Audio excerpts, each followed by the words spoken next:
बिस्मिल्लाहिर्रहमानिर्रहीम। मोहतरम जनाब डिप्टी कमिश्नर ज़िला वस्ती, एडमिनिस्ट्रेटर DMC वस्ती अली जैदी साहब,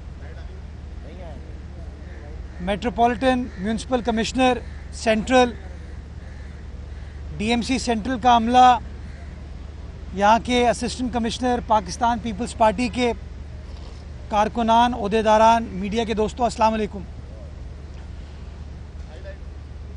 आज से कुछ हफ्ते पहले मैंने जब इस ज़िले का विज़िट किया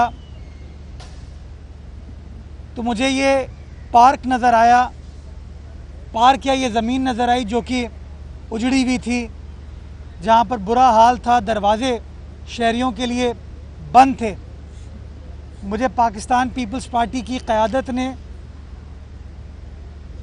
बताया कि ये पार्क अरसे दराज से बंद है, तबाहाली का शिकार है और इसके दरवाज़े शहरियों के लिए खुले नहीं हैं।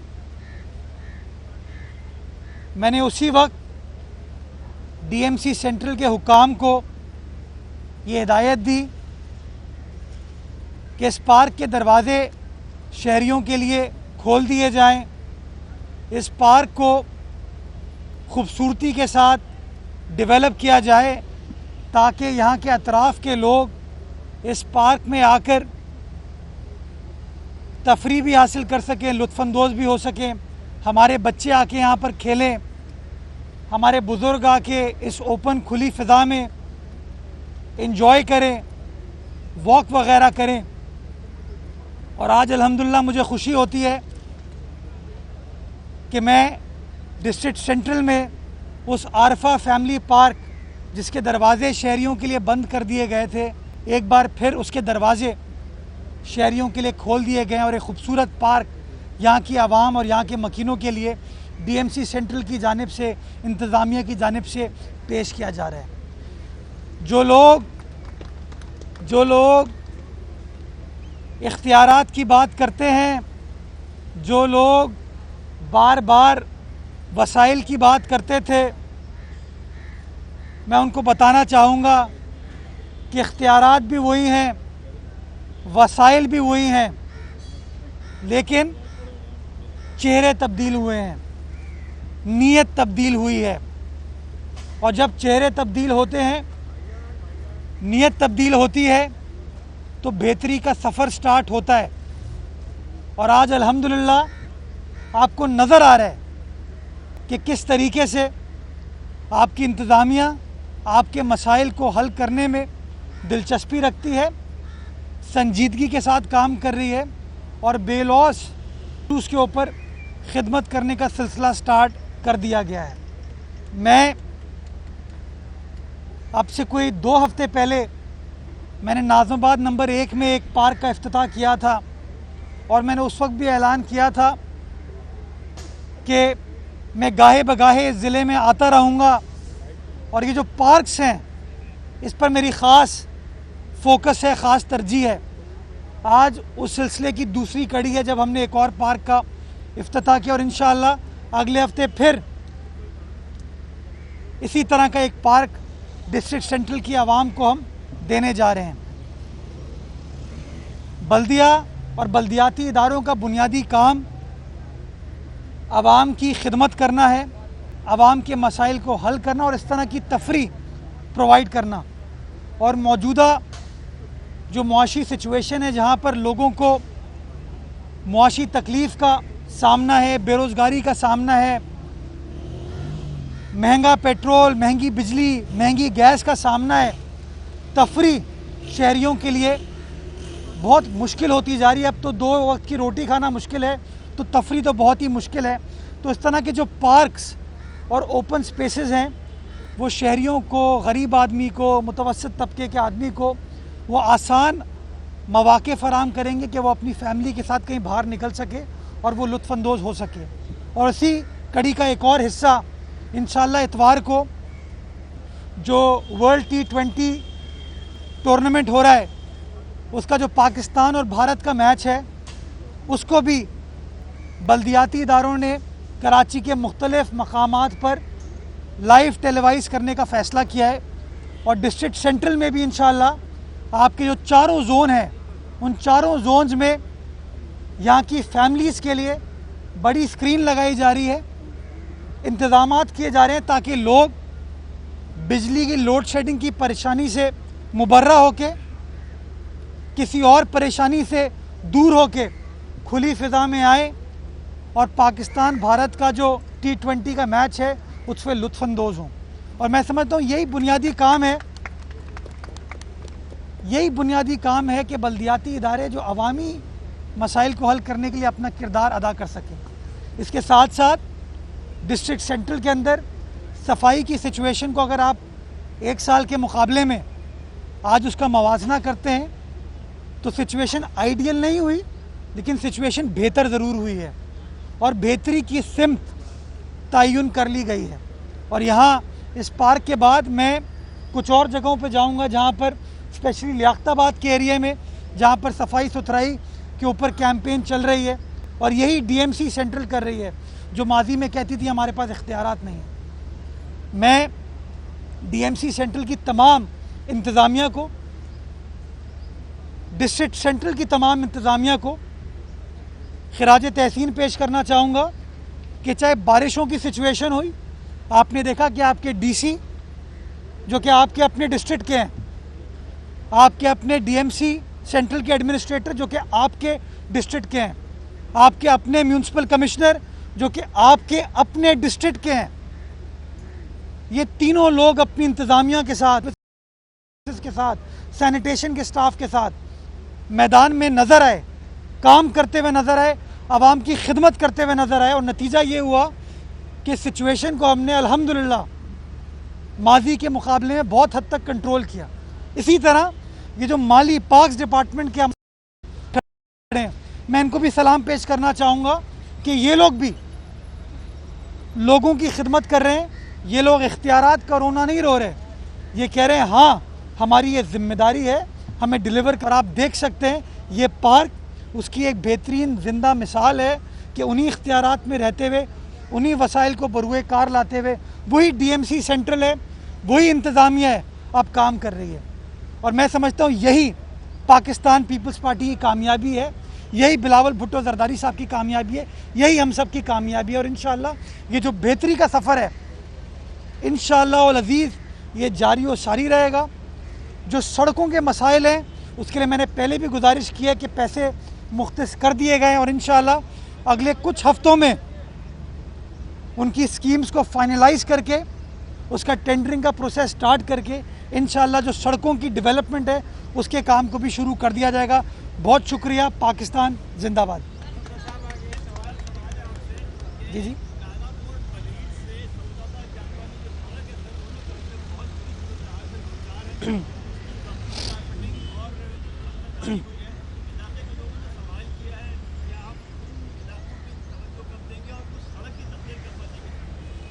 इतना बड़ा शहर है और मैं रोज़ वसीम अख्तर साहब को देखता हूँ, वो कुछ ना कुछ मेरे लिए बयान दे के चले जाते हैं।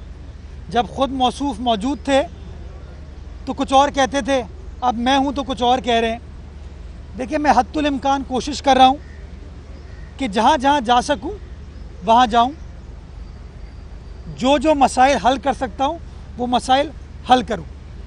और आप देख सकते हैं कि इस वक्त कराची के हर ज़िले में कुछ ना कुछ काम हो रहा है। अगर आप यहाँ से एरिया में चले जाएं, यहाँ पर यही सिंध हुकूमत, यही इंतज़ामिया सड़कों की तामीर और मुरम्मत की माड़ी चले जाइए तो वहाँ सड़कों की तामीर और मुरम्मत का काम हो रहा है। बल्कि KMC ने की रोड को बनाने के तकरीबन 800 मिलियन की लागत में वो रोड बनाई जाएगी जो कि आपके हॉक्स बे को कैनब के साथ कनेक्ट करेगी।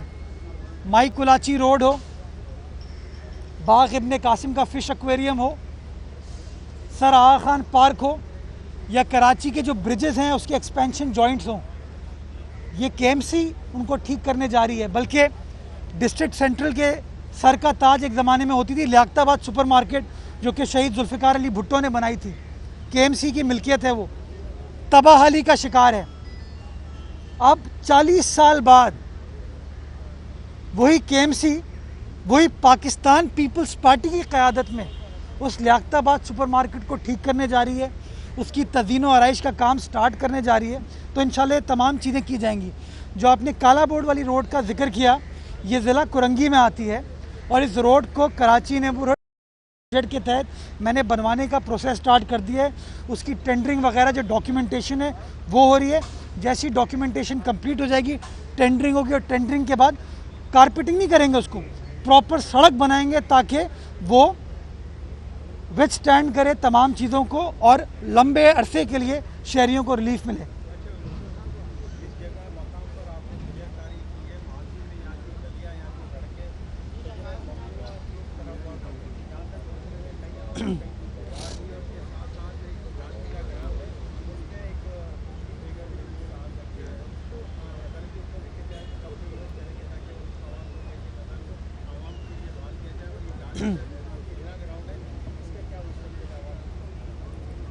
यह आपने सवाल बड़ा अहम किया।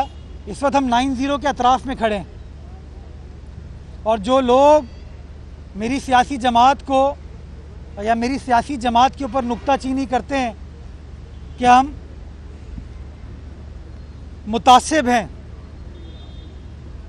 हम खिदमत पर बिलीव नहीं करते, जो लोग तफरीक की सियासत करते हैं, मैं आज 90 के बराबर में ये पार्क मौजूद है जिसका इफ्तिताह कर रहा हूँ, जिसके दरवाज़े खोल रहा हूँ। ये इस बात को शो करता है कि पाकिस्तान पीपल्स पार्टी बिला तफरीक, बिला रंग व नस्ल लोगों की खिदमत करने पर बिलीव करती है। वो ये नहीं देखती कि किस एरिया से उसको वोट पड़े हैं और किस एरिया से उसको वोट नहीं पड़े हैं। पीपल्स पार्टी चूँकि अवामी जमात है, जहाँ पर अवाम के इश्यूज़ होते हैं, अवाम के मसाइल होते हैं, उनका हल करने की कोशिश करती है। और आज मेरी मौजूदगी, इंतज़ामिया की मौजूदगी और ये पार्क के दरवाज़े खुलना, ये इस बात का सबूत है कि इलाका किसी का भी हो, किसी का भी हो, किसी सियासी जमात की वाबस्तगी हो, किसी सियासी जमात को वोट पड़े हों, शहीद जुल्फ़िकार अली भुट्टो की पीपल्स पार्टी, मोहतरमा बेनज़ीर भुट्टो की पीपल्स पार्टी, बिलावल भुट्टो ज़रदारी की पीपल्स पार्टी आवाम की खिदमत पर यकीन रखती है और आज आपको उसका अमली मुज़ाहिरा नज़र आता है। और इसी तरह इंशाअल्लाह ये खिदमत जारी व सारी रहेगी। ये करके मैं आपके पास आता हूँ।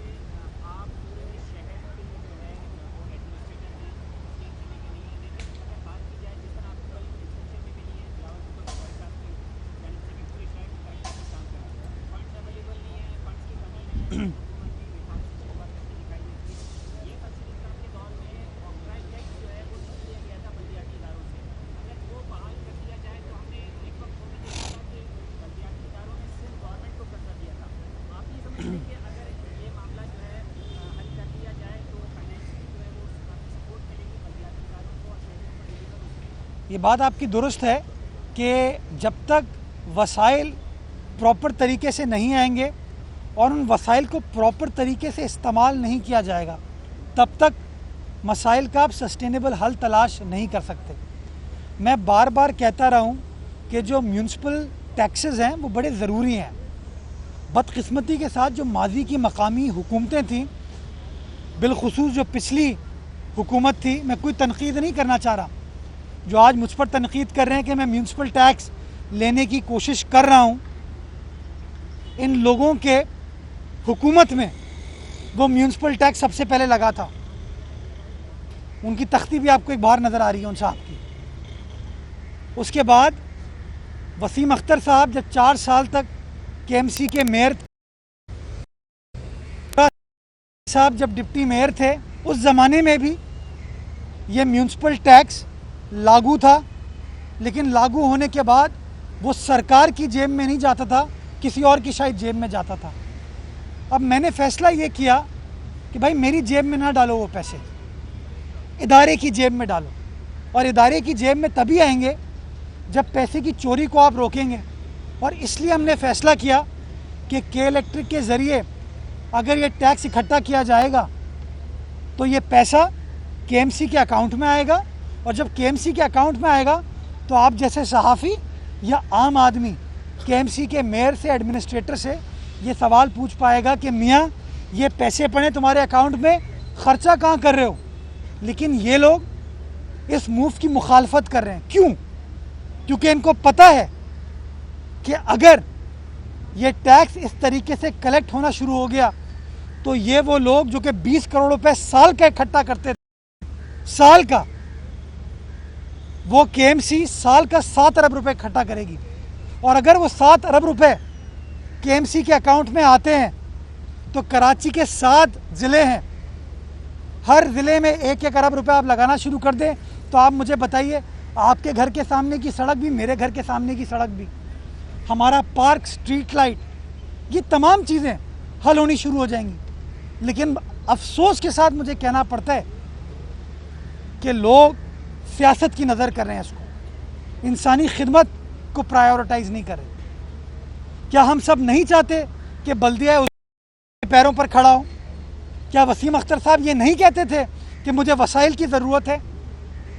क्या पीटीआई वाले बार बार ये नहीं कहते थे कि बल्दिया उज़्मा के पास पैसे होने चाहिए? तो बजाय इसके मैं किसी और इजाफी नए टैक्स की तरफ जाऊं, वो जो पुराना टैक्स है, जो लागू है, जो इकट्ठा होता है लेकिन केएमसी की जेब में नहीं आता, लोगों के कुछ तफीद होते हैं, ये उनके लिए 22 करोड़ आवाम जो इस वक्त मुश्किलात का सामना कर रही है, उनका मजाक उड़ा रहे हैं। 22 करोड़ आवाम जो महंगा पेट्रोल, डीजल, महंगी चीनी, गंदम, आटा, अद्वियात, बिजली, गैस का प्रेशर फेस कर रहे हैं, उनके मुंह पे उनका मजाक उड़ाया जा रहा है कि जी ये जो डॉलर की चढ़ान है, ये जो रुपये की डिवैल्यूएशन है, असल में पाकिस्तान के फ़ायदे में है। ये किस किस्म के लोग हैं ये? मैं समझता हूँ वक्त आ गया है कि पाकिस्तान की आवाम को, ये जो अवाम दुश्मन इमरान खान साहब की हुकूमत है, जो अवामी मसाइल से बहुत दूर और अपनी चंद ATMs की खातिर हुकूमत कर रहे हैं, मैं समझता हूँ इनको घर भेजने का वक्त आ गया है।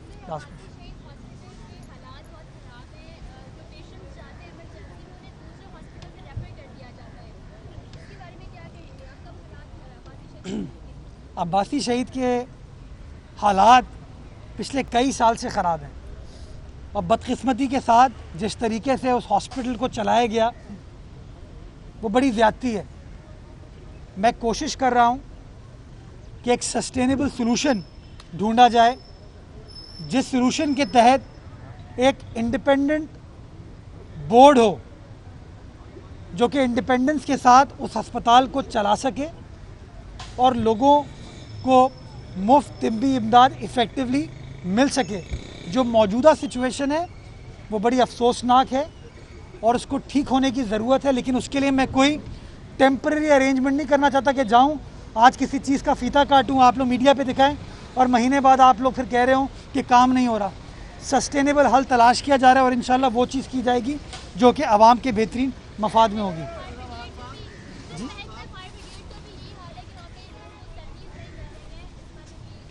आपको फायर ब्रिगेड के ऊपर मैं आप सबको आज कहूँगा कि आप लोग तहकीक करें कि फायर ब्रिगेड की मेंटेनेंस का कॉन्ट्रैक्ट किस शख्स को मिला हुआ है, ये ज़रा प्लीज़ चेक कीजिए, आप लोगों को पता चल जाएगा। मेरे आने के बाद जो फायर ब्रिगेड के मसाइल थे, कुछ जगहों पे हमारे पास फायर ऑफिसर्स नहीं थे, ड्राइवर्स नहीं थे, उस मसले को हल कर दिया गया है और आपके तमाम जो फायर स्टेशन हैं इस वक्त वो फंक्शनल हैं, वो ऑपरेशनल हैं। पिछले दिनों इसी ज़िले के अंदर एक जगह पर आग लगी थी, उस आग को बुझाने के लिए केएमसी का फायर डिपार्टमेंट, हमारा अमला, हमारे अफसरान, हमारे एहलकार मौजूद थे, डिप्टी कमिश्नर सेंट्रल मौजूद थे, डीएमसी सेंट्रल की इंतज़ामिया मौजूद थी और आपने देखा इन्हीं बल्दियाती इदारों ने उन आग को बुझाया। तो हम तो अपना काम कर रहे हैं, वो लोग अनफॉर्चुनेटली माजी में अपना काम नहीं कर पाए।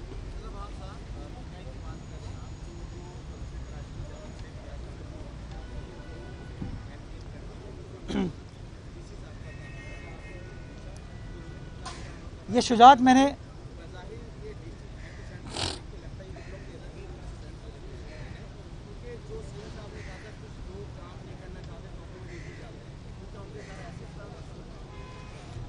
अच्छा, मैंने एक बार नहीं शुजात, ये कई बार कहा है कि आपका मैं हाथ पैर बांध दूँ और आपको समंदर में फेंक दूँ कि तैर लो, तो आप तैर नहीं पाओगे। इसी तरीके से जो मंतक आपकी है ना, ये गवर्नर साहब तो दे सकते हैं, शहबाज गिल दे सकते हैं, ये लेकिन कोई राइट थिंकिंग आदमी ये मंतक नहीं दे सकता। उसकी वजह ये है कि अगर अंडे की कीमत बढ़ती है तो वो इसलिए बढ़ती है कि उसके जो बैकग्राउंड में इनपुट है, अगर आपने बिजली गैस को महंगा कर दिया तो आप मुझे बताइए कैसे आप उसकी प्राइस को कंट्रोल कर पाएंगे। अगर चीनी 55 रुपये से लेके 105, 110 रुपये किलो हो जाए तो इसका जिम्मेदार भी डिप्टी कमिश्नर सेंट्रल है। क्या महंगाई सिर्फ कराची शहर में? क्या इस वक्त उस्मान बोजदार साहब के लाहौर में दूध और शहद की नदियां बह रही हैं? क्या वहाँ पर चीनी 55 रुपये किलो मिल रही है? क्या वहाँ पर दूध आपको 70 रुपये किलो मिल रहा है? क्या पिंडी के राजा बाज़ार में, इस्लामाबाद की अपारा मार्केट जो कि वज़ीर आज़म के अंडर काम करती है, क्या वहाँ पर सस्ती अशिया मिल रही हैं? क्या खैबर पख्तूनख्वा बलूचिस्तान के अंदर सिचुएशन प्राइसेस की अंडर कंट्रोल है? ये बार बार, चूँकि इनका काम तनकीद करना है, काम करना है नहीं, ये हमेशा टॉपिक से डाइवर्ट करने की कोशिश करते हैं, अपनी नाकामी को, अपनी नाअहली को दूसरों के ऊपर डालने की कोशिश करते हैं। मैं समझता हूँ अगर आप बिजली की कीमतें, पेट्रोल, डीजल, मिट्टी के तेल की कीमतें, फर्टिलाइज़र की कीमतें आज कम कर दें आप, ऑटोमेटिकली जो प्राइसेस हैं उसकी कमी आनी शुरू हो जाएगी। जो एसेंशियल, किसी डिप्टी कमिश्नर को कहें कि यार तुम कीमतों को कंट्रोल करो, तो DC central, DC west, DC south नाकाम हो गए, डीसी इस्लामाबाद कामयाब हुए हैं क्या? महंगाई सारे पाकिस्तान में इस वक्त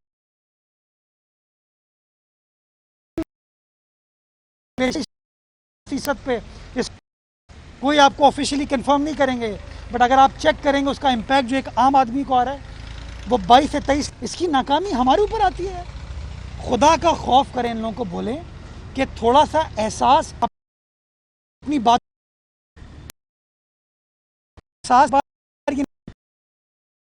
करते हैं, इक़दामात में अपने उस एहसास का ख्याल किया होता तो आज शायद कर रहे थे। Last question,